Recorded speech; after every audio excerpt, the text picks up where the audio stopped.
All right, so let's go ahead and get started. So, greetings to everyone, wherever you are in the world today.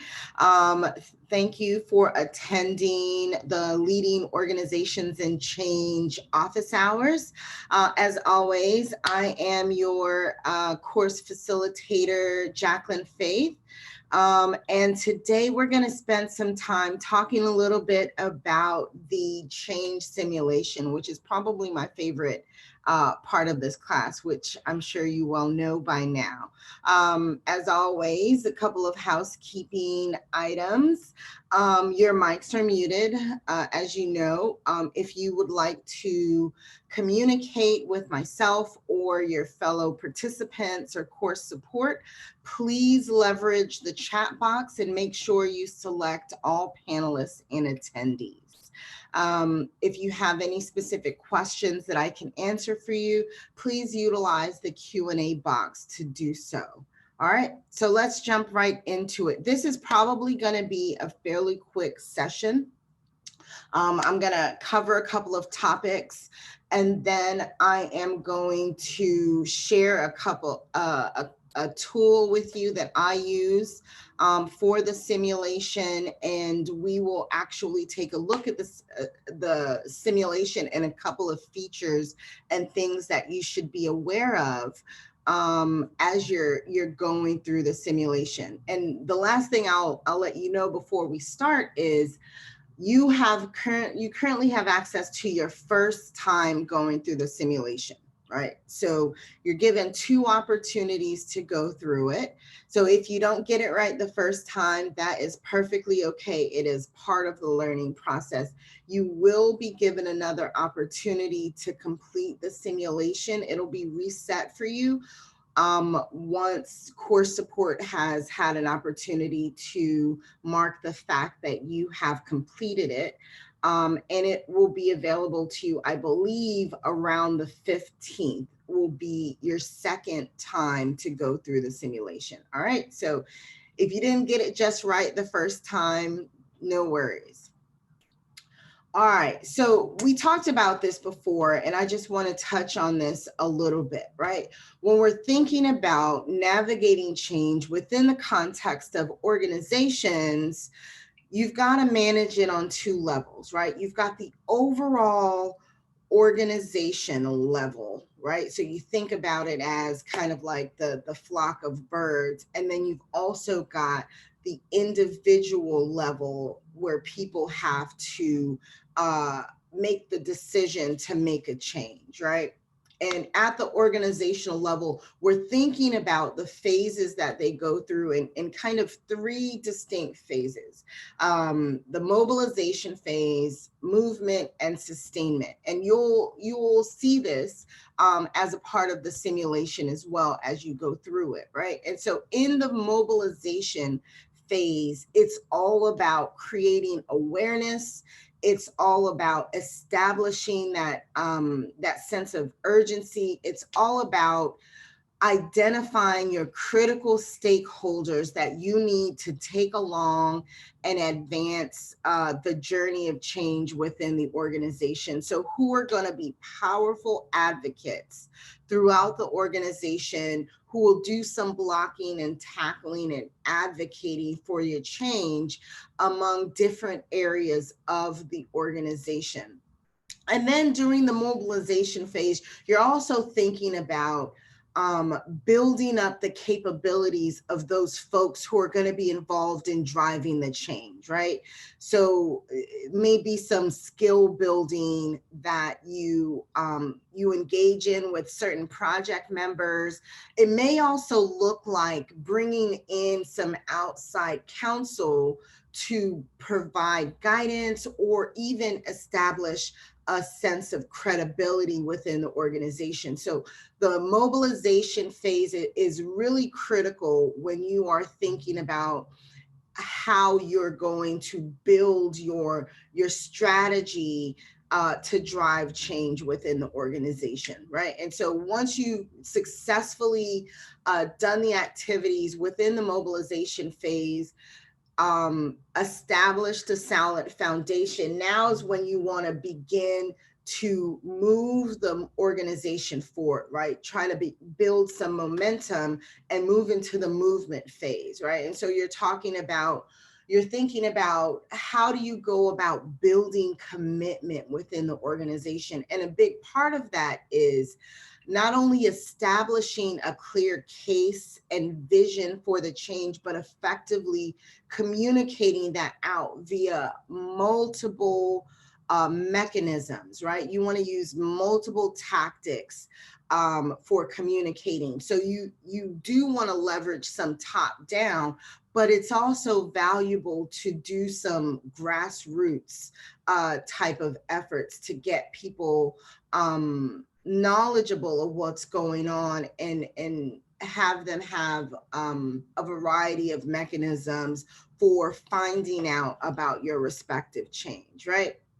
And so you want to make sure that you're communicating this through words and action. So things like town halls, things like leveraging a change agent network, right? Change agent networks can be very powerful mechanisms of creating two-way communication within the organization.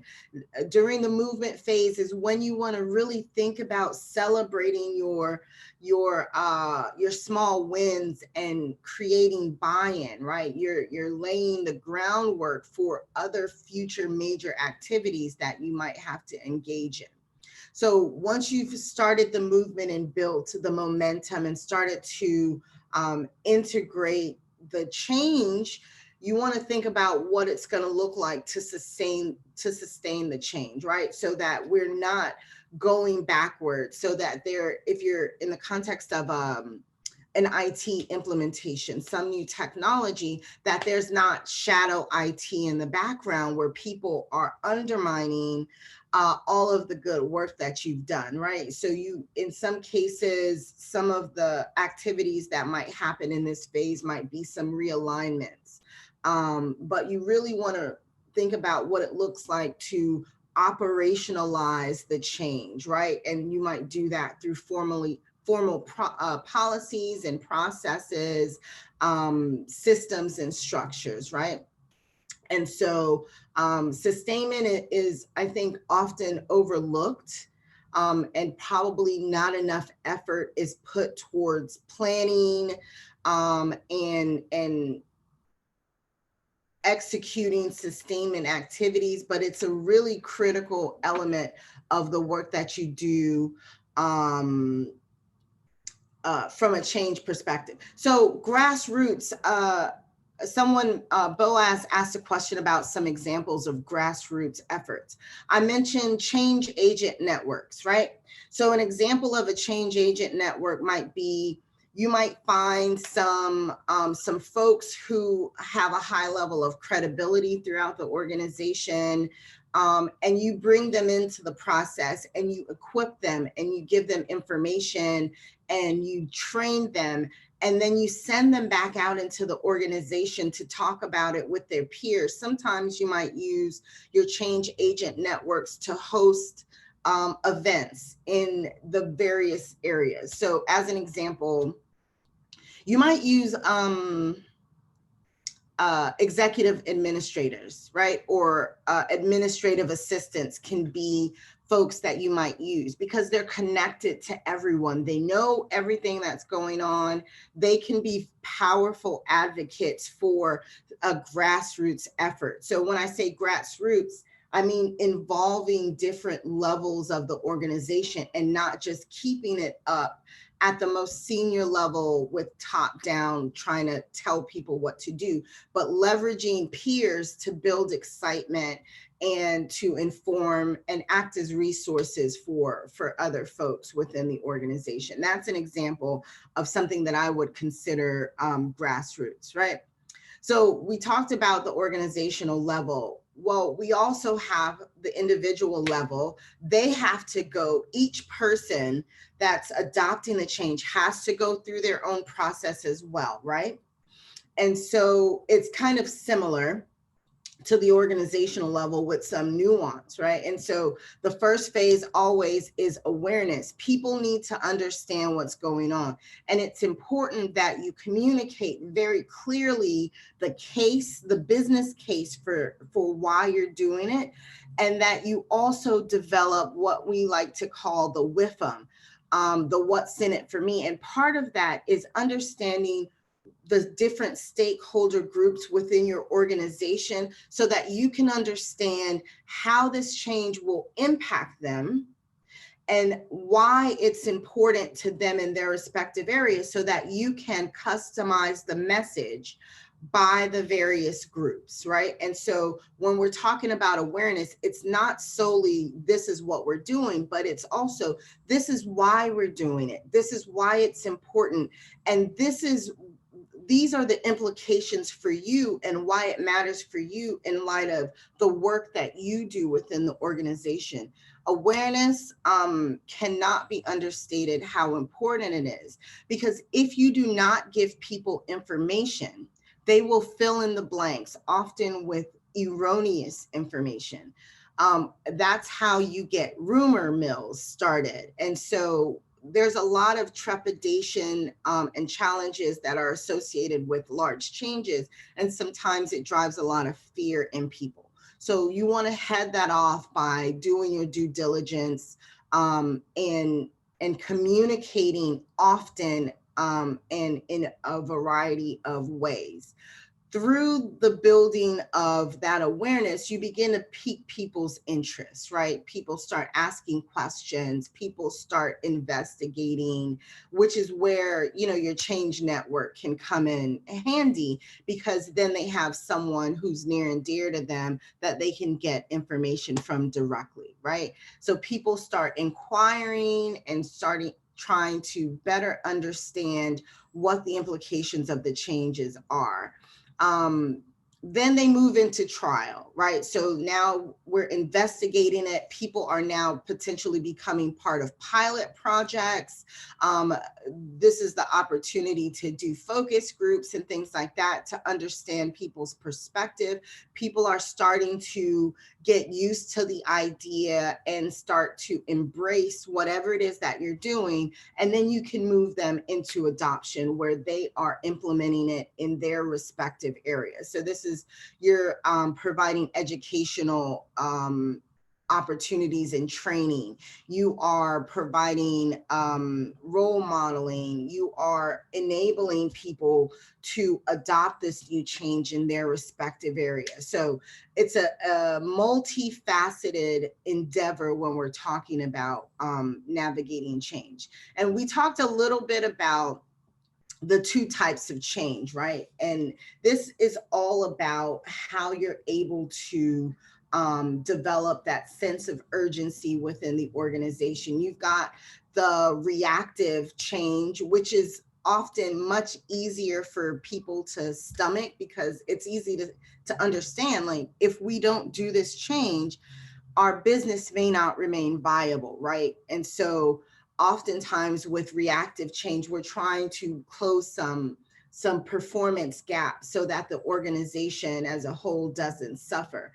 You know, it's what we have to do. It's what it is versus what we should be doing. And with a proactive change, it can be much more difficult to drive the change. With proactive change, you have to be much more intentional about creating and communicating the vision, right? Because if it ain't broke, don't fix it, right? Why are you trying to change? Things are working fine the way they are. It takes a lot of vision to see the opportunity and to go through the pain of change when there's no, significant performance gap that's driving it. So this is all about the possibility of what could be. And what you'll see in your simulations is that some of you have reactive changes that you have to, so there's a higher sense of urgency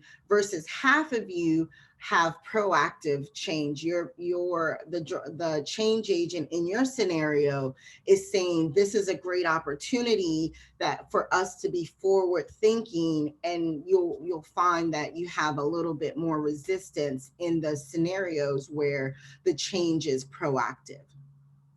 Now, within the simulation, there are the three kind of variables that you have to consider.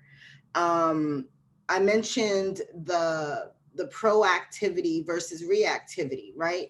And so the context of the change is going to be really important in terms of determining your strategy, right? So you've got your high and low urgency situations. Additionally, your role will be different. So there's four potential scenarios, and I'll show you kind of the grid that breaks it out.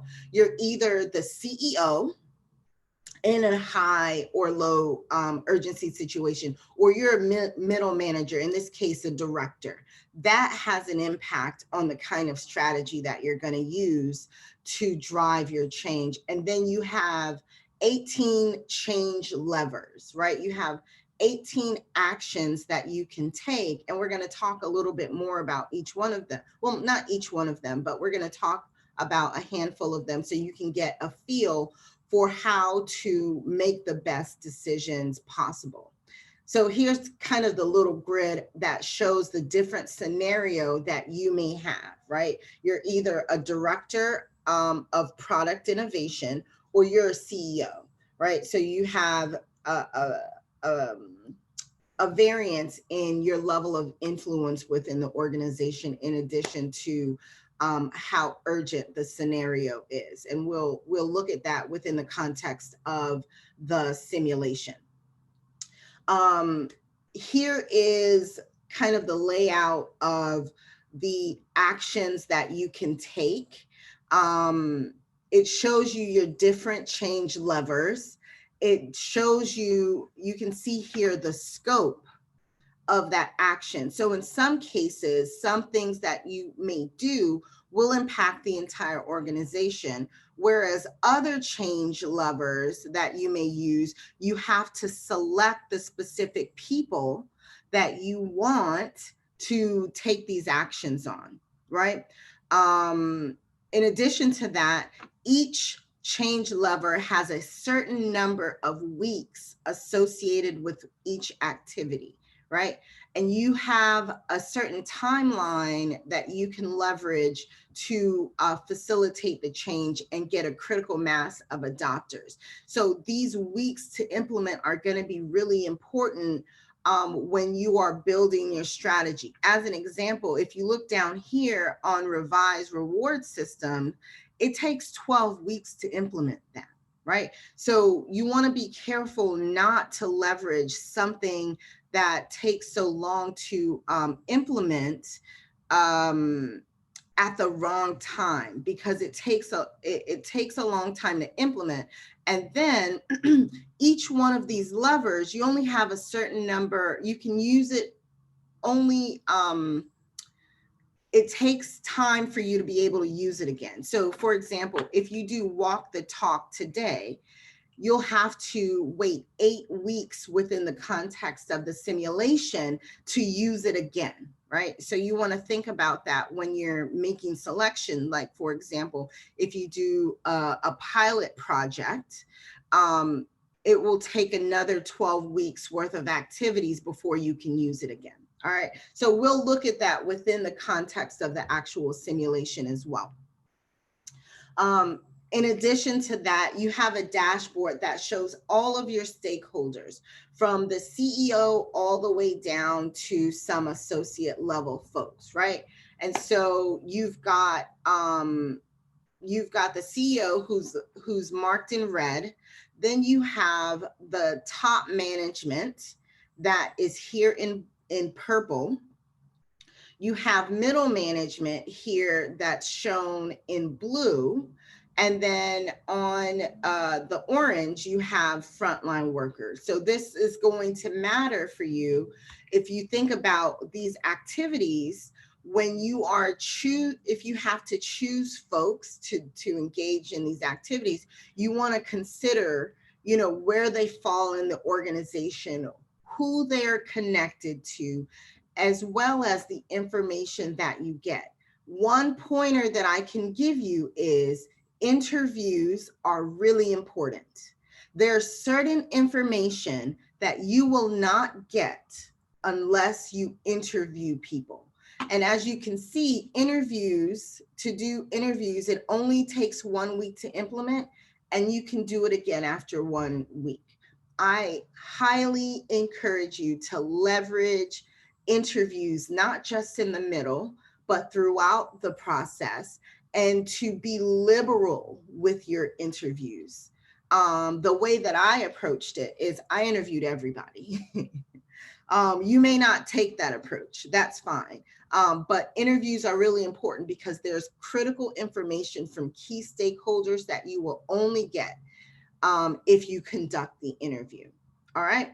And so what you'll see also is for each person within the network, they have little bars that show their individual journey, right? And so the first bar is awareness, you know, then interest, then you've got trial, and then adoption. Your goal is to get as many of these folks from having no awareness all the way through to adoption. And we'll look at that here in a moment. So what I'm going to do is I'm going to pull up the simulation, and we'll take a look at it here. All right. So in my, let's go back. We're at the dashboard. So here is my simulation. I am in a situation where I am the product innovation director, right? So I am a middle manager, and the goal is to go from one person being an adopter, that's me, to getting a critical mass of at least 20 people, right? And here is where we have the organizational level of adoption. You also need to be mindful of your level of credibility. What you will find is when you make a series of good decisions that drive the organization forward, your credibility score will increase, okay? When you make a series of bad decisions that are outside of the timeline, that maybe you are using tactics in the wrong phase several times in a row, you will lose credibility. If you lose too much credibility, your actions will become less and less effective. So be mindful of your credibility score. And when I go into the decisions, I'll show you how you can try to ensure that the actions that you are taking are in the right phase based on the balance of your simulation. All right, so you have this chart which shows the organizational readiness. So if you'll remember, I showed you, let's see here. I showed you that each one of these little bars is the individual level of adoption, right? And so this chart shows you as you make your decisions, how many of your respective folks are in which phase, right? And so in the context of my simulation, I've only taken one action so that we can talk about it. Here you also have the level of impact that the action that you took made, right? And so in my case, I've only taken one action, and that is to conduct interviews with folks, right? So I chose these folks in top management to do the interview. And here we see that the folks that ended up getting to the level of awareness, one of the things that I want to call to your attention is, hold on, where are we? Okay, so I only interviewed these 4 people, right? Chen, Harris, Gopinath, and Edge. But when we look at the impact, you see that there are 6 people that end up coming to awareness, because the reason for this is because they're connected. And if we look at the relationship network, we can look at the people that Chen is connected to, right? We can look at the people that Edge is connected to, the people that this person is connected to, and so forth. So you want to consider the relationship networks when you are selecting your activity. So if you're looking to do interviews or whatever, you might consider, okay, who can I indirectly impact by the action that I'm taking based on this network, right? So this is an important consideration for you. Now let's go ahead and look at the decisions that are available to you. You have everything available from walk the talk to restructuring the organization. Now I mentioned the credibility score. One of the ways that you can try to make sure that you are using the correct kinds of levers at the right time is by paying close attention to what the descriptions say, because they give you clues as to the best time to use it. So if we read Walk the Talk as an example, it says, when the change agent's actions are aligned with the change initiative, trust is built and effective change is much more likely. If properly executed, pulling this lever can increase the change agent's credibility as well as positively influence co-workers. So this suggests to me that this lever would be best used either in one of the earlier phases, right? Walking the talk, it suggests to me that perhaps there's already some level of awareness. And so this is aligning, this is basically role modeling, right? It's aligning the activities of the leader with what has already been communicated. If people have no level of awareness of the change, how do they know that you're walking the talk? They need to have a certain level of awareness. So that's a clue there. With this one, getting a consultant support, let's read it. It says, sometimes outside experts can gain the attention of the organization, I think that's a clue, and jolt them out of their complacency better than internal authorities can. If properly executed, pulling this lever can increase the change agent's credibility, which is great, as well as positively influence change targets in the awareness state. This one very clearly indicates that it's probably going to be most effective if utilized in the awareness phase, right? And so each one of these has clues that will tell you, that will, let you know where it's most likely to be most effective. Now, let me give you a little bit of insight into what I did. I'll share with you very transparently. I've been a change practitioner for some time now. And the first time I did the simulation, I was not successful. Okay. In part because I didn't go through the things that I shared with you, right? I wanted to do it just with what I know about change management without giving a lot of thought to, the descriptions and all of these things. Just boom, boom, boom, action, action, action. And for me, it resulted getting to the end of the 96 weeks without driving a critical mass of adopters. But what I did do, and I'll share this with you as well, is I tracked all of my actions. Okay, I tracked all of my actions that I took, so that when I went through it the second or third time, that I could compare what happened. And I have a blank version of this. If you're interested in something like this, I'm happy to share it with you. But what I did with each one of the actions that I took, I recorded the time it took me to implement it. I recorded the action that I took, and then the people that I selected for that action. And then I recorded the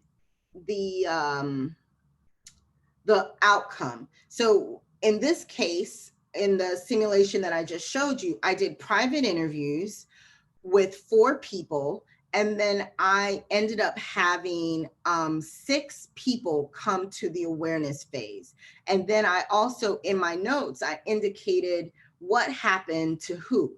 And here's just a little screenshot of the output of that action that I took.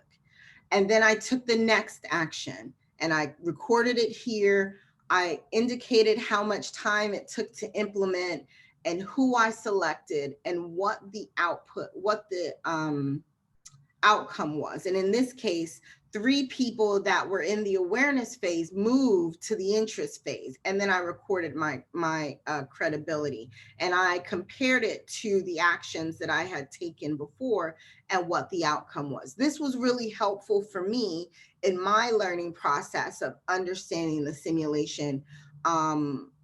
When I did it, I actually was able to do the simulation a couple of times. So the first time I was not successful. The second time I was successful, but it took me, maybe 80 weeks to do it. And maybe I didn't get all 20, but I got sufficient number of adopters. So I wanted to do it again. And so the third time I did it, I was able to successfully do it, to get all 20 adopters in, and it took me 77 weeks.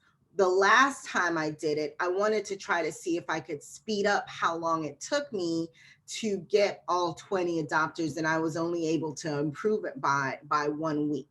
So this is how I did it, because I'm a little bit nerdy and I'm a former finance accounting person. So working inside of Excel to track and compare things is how I work. This may not be how you work, but it was helpful for me. So those are the things that I wanted to share with you. This is a fantastic exercise. And the fact that you get to go through it more than once is great. So again, if you do not get it right the first time, do not despair. Most people who do the simulation don't get it right the first time. All right. So no worries. So that is all that I had to share with you today. What questions do you have for me? What else can I tell you? Now, I'll tell you in the final webinar, I'm going to go into much greater depth in terms of the actions and the timing and all of that. But I wanted to give you this overview to give you some insight. But if I give you all of the answers, then it robs you of the opportunity to learn from this experience yourself. So let me see what questions I have that come up.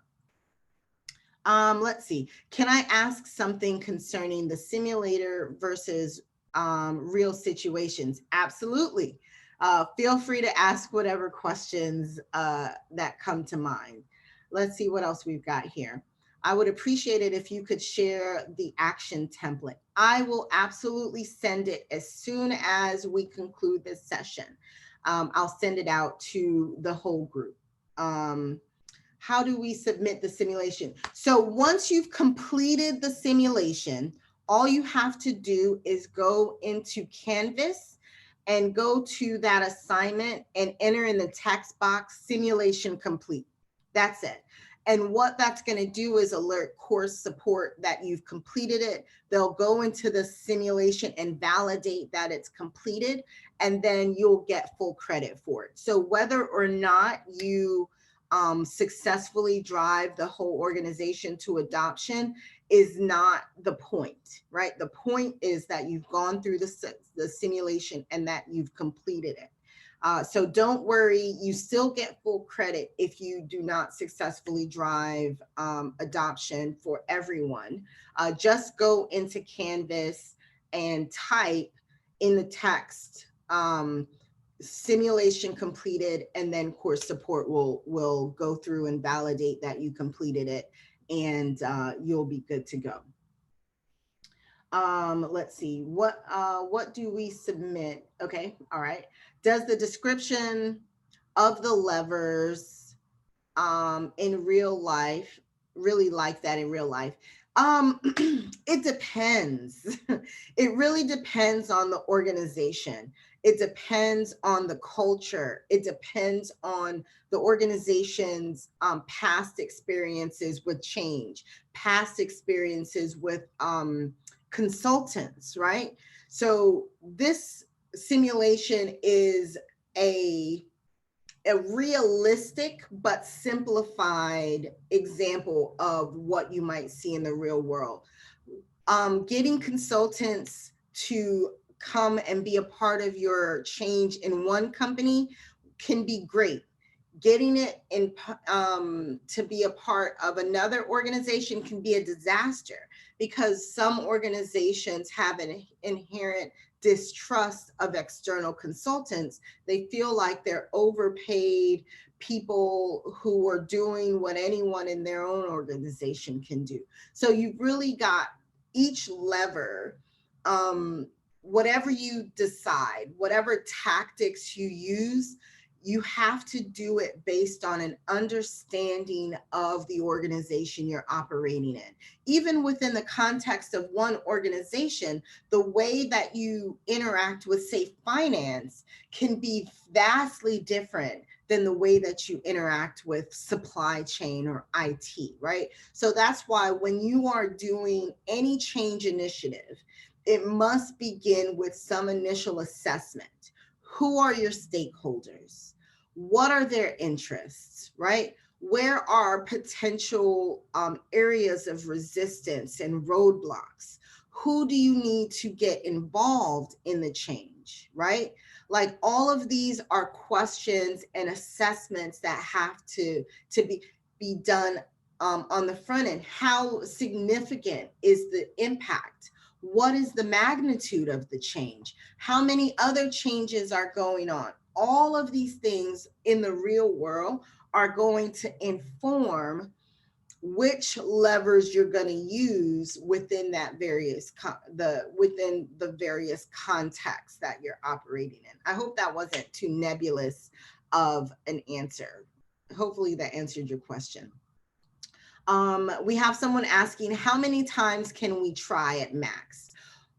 You'll only be able to try it twice. Your initial run through, and the second, they'll reset it and let you do it a second time. I've been able to do it multiple times because I need to understand the simulation in a multifaceted way so that I can explain it to you. Also, I've been a course leader for this particular course multiple times. So each time I lead this course, I have an opportunity to go through it. Now, on the downside, I've only ever been able to go through it with one scenario. Maybe I need to ask them to let me do it in a different scenario, just so that I can have a different experience. But each of you will have 2 opportunities to go through it. All right. So if you're unsuccessful, can you have it reset? Yes. Everyone will have their simulation reset at the same time. What course support does is they try to give everybody an opportunity to go through it.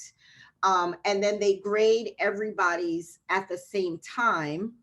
And then once everyone's had an opportunity to go through it, then they reset it. And I believe core support shared with me that it's going to be reset, I think, on the 15th. I believe it's going to be the 15th. Let me validate that. But let me look real quick. I can tell you for sure which day it's going to be. Oh, so the simulation will be reset on the 15th or 16th, depending on whenever they do, they grade the simulations. All right, so let's see. In real situations, how can we have an idea of the value for critical mass? So it depends, right? It depends on the kind of change it is and the scope of the change and how many people are impacted. Let me give you a practical example. If an organization is implementing, say, Office 365, right? Microsoft Office 365, and they're implementing, the cloud-based version, and they're now going to Outlook and Word and Excel and all of that kind of stuff, replacing the old thing. In this case, critical mass is 100%, right? The organization is investing a lot of money, and it has made the decision that this is going to be the application that the enterprise uses. In a case like that, you're going to want 100% of the people within the organization to utilize it to ensure that you're getting the maximum value for your investment. However, if you are implementing an ERP, let's say your organization is implementing an ERP and it's going to focus on finance and supply chain. Well, you want the people whose jobs it impacts to utilize it. So you're going to determine that, okay, the critical mass that we need is for everyone who has a role that is impacted by this to do it. It may be 20 people, right? You may be a couple of accountants, a couple of finance people, a couple of supply chain people. It might be some downstream people that have to do with purchasing and things like that. So it just really depends on the kind of change that you're trying to drive to determine what an appropriate critical mass is. How long will we have access to the simulation? I think I'll have to check with course support. Course support, do you have insight into how long they will have access to the simulation? Please put it in the chat. If we don't know off the top of our head, I'll try to find out and include it in the message when I send you that template right after we conclude. I'm not sure. I think you're going to have access to it through the end of the course, but it may be longer than that. I'm not sure. I apologize. I will investigate that and try to get back to you. All right. The next question is, if you are a middle manager, will you automatically have the support from your top management? No. No, you will not automatically have the support. It depends, right? How is this change initiated? Did someone from top management propose this and now you're driving it? You cannot assume that you'll automatically have top management support. That's why you have to provide a solid business case for any change that you are making, because you do need to eventually get top management to buy in to whatever change it is. Because if the management within your organization does not buy in to the change that you're making, then they won't support it. If leaders within your organization don't support it, you will not drive a successful change. Either one, someone's got to sign off to pay for it, right? So you need the people holding the purse strings to agree to give you money. That's number one. Number two, you need them to co-sign what you're doing so that people will actually do it, right? One of the number one,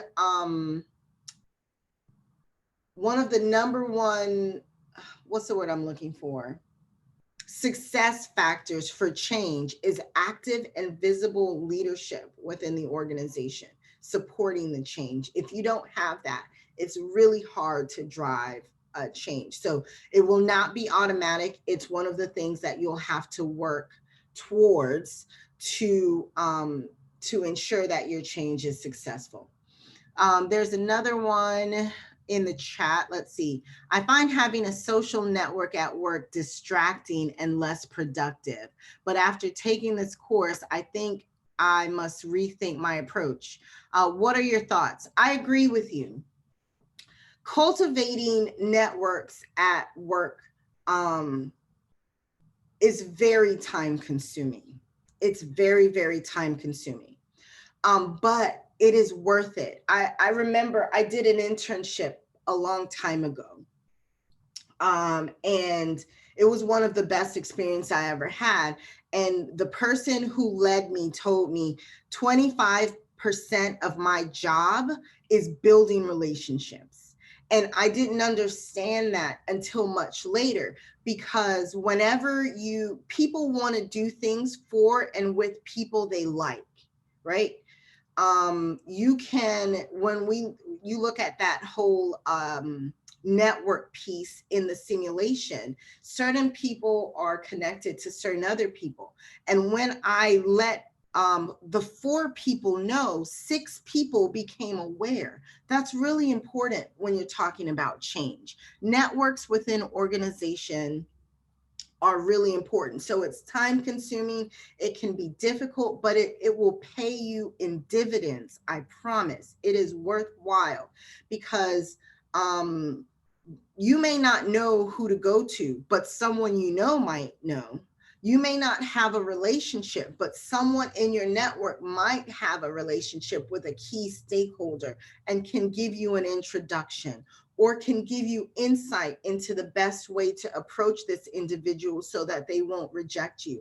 Networks are undervalued, but very powerful tools. So I agree with you. I think it's important that you maybe rethink your approach, because the people who get promoted, the people who get raises, the people who are recognized are not always the best people.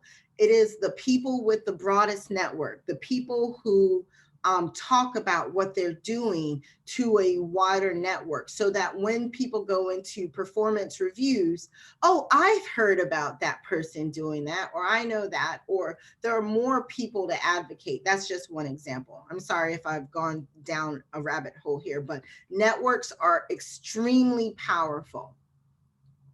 Okay, let's see. Let me go back through and see if I've missed any questions. Okay, after the simulation will be reset, can we change the role we have in it for the second time?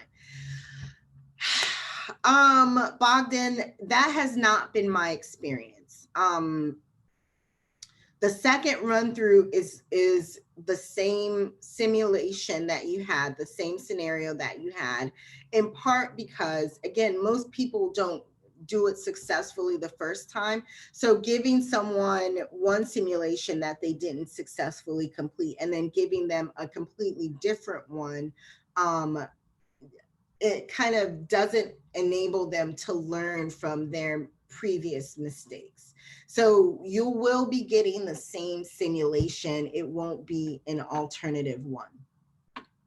All right, let's see. Any final questions? I hope that I've answered everyone's question. If I have missed your question, please feel free to send me a note on Canvas and I'm happy to answer. How long does it take to run the simulation? It's going to be different for everyone. For me, the second time I went through it, it took me a long time. because I studied every single aspect of it. I recorded it. I read and reread the levers. I looked at my last thing. I looked at the next thing. I weighed everything. So it took me probably about 2, maybe 3 hours to do it. But that's me. It may take you 30 minutes. It may take you an hour. It may take you 2. It's just dependent on how you approach it. Oh, and for everyone, if you don't have any questions or you are so inclined, please feel free to drop. You don't have to stay for all of the questions if you are not so inclined. For those of you who are not interested in staying for the balance of the questions, hope you have a wonderful day. But please feel free to drop at this time. So I'm just going to spend time going through and seeing if I've missed anyone else's questions. All right. So do we have, you can take as long as you need to do the simulation. So if it takes you an hour, then that's fine. If it takes you 5 hours, that is fine. It's whatever works for you. What else? You are welcome, everyone. Okay. So Bogdan, let me check with course support to see if that's possible. So I'm going to take a quick note here to follow up to see if course support will allow you to do an alternate simulation. So let me do that right now. Bogdan, alternate sim, ?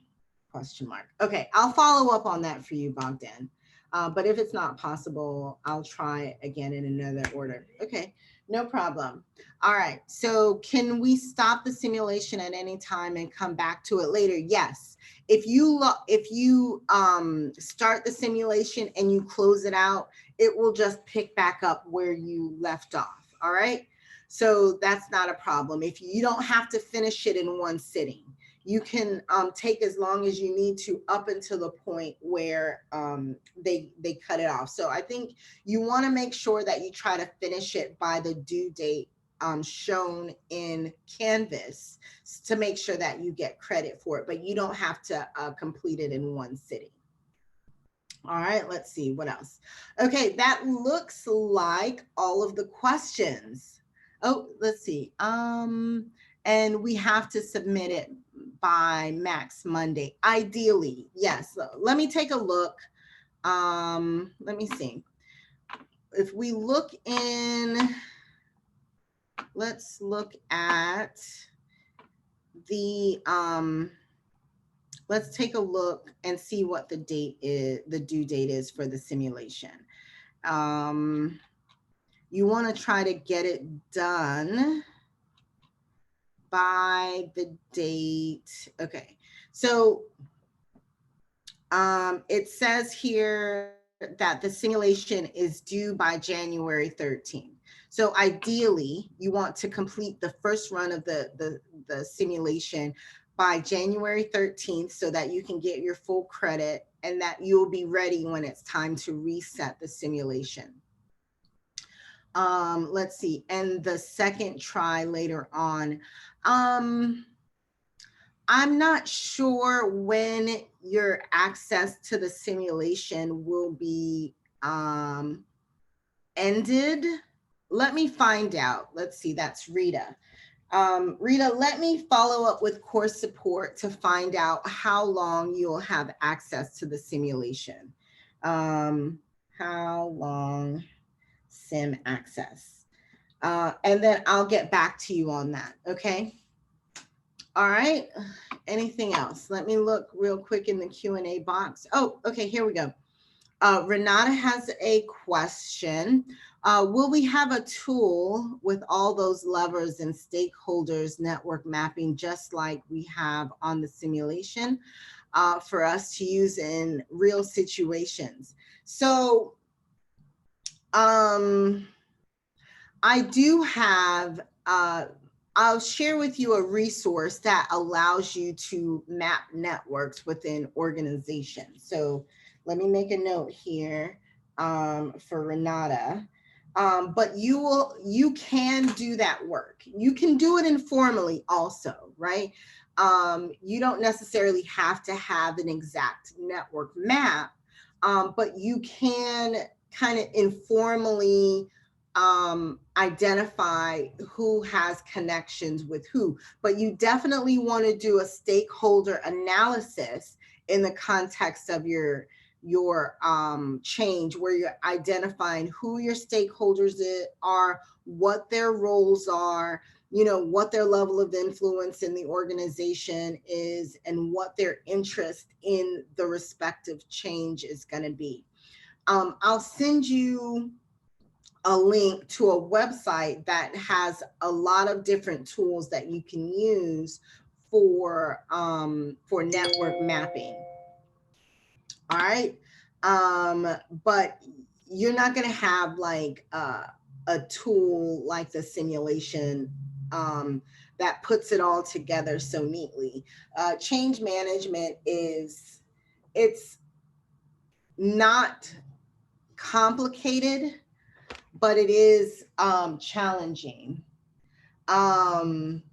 It is a lot of work and effort, and it can be very, very challenging. So I'll share with you some resources that include tools that allow you to do some network mapping internally.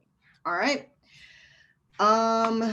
Okay, so is it possible to get a transcript, or is there a transcript about the case? If you're talking about the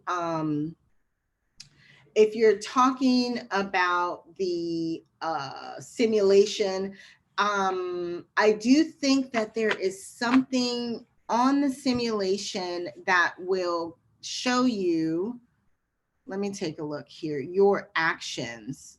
Let's see here. Okay, so if you go here where it says decision history, it shows you all of the actions that you took, what your credibility was, the timing, and who you did it, and what happened.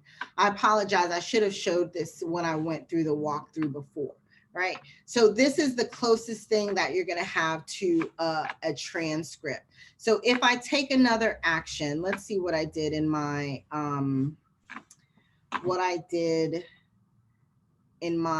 okay, so I built a coalition with Edge, Gopinath, and Harris, right? So let's say if I did that, built my coalition, where is that? Build a coalition, and I did Gopinath, who else did I say? Gopinath, Edge, and Harris. Gopinath, Edge, and Harris. If I make that decision, right, I have my action, and then you can go back to the history and see the additional action that I took, right? So this is going to be the closest thing to a transcript that you're going to have. It may not, I don't know how user-friendly it is to take out. You may be able to copy and paste it into a Word document or something like that. But that's what they have available for you from a transcript perspective. All right, we have 3 more questions. I mean, we have 3 more minutes. Let's see if okay. Is there a broader list of change levers that can be shared by the MIT, not necessarily for the simulation? I don't think that there is a list of change levers that exists within the course, but I have a document that gives you ideas for a variety of change levers that I'll share with you. So let me make a note here, Adriana. Change lever document. I'll follow up with that. All right, and then many thanks. Any help to kick off? would be great. All right. So I am more than happy to help. I'm so happy that you guys asked as many questions as you did and that you were as engaged as you were. So thank you so much for spending this time. Best of luck on your simulations. I am looking forward to seeing your thoughts and feedback when you do your responses. I'm really looking forward to hearing about your experience. So please let me know if you have any additional questions, and be sure to fill out the end of webinar survey at the end if you are so inclined. Your feedback is very valuable to us, and we take it to try to make each session even better. So I hope you all have a wonderful day. And again, best of luck on your simulation.